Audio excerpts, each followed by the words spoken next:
জুলাইয়ে মানবতাবিরোধী অপরাধের মামলায় ওবায়দুল কাদের এবং বাহাউদ্দিন নাসিম সহ ৭ আসামির রায় যে কোনো দিন শেষ হয়েছে দুই পক্ষের যুক্তিতর্ক উপস্থাপন।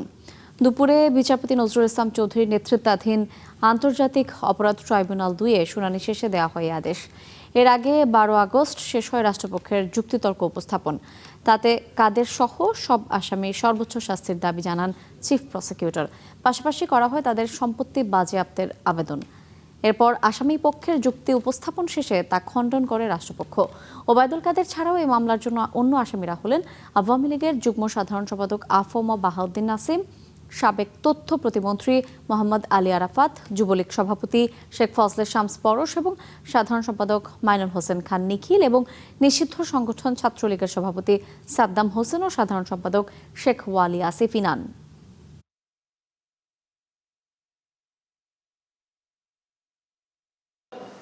তাদের ভূমিকার কারণে ১৪০০ লোক শহীদ হয়েছে, প্রায় ৩০,০০০ লোক পঙ্গুত্ব বরণ করেছে।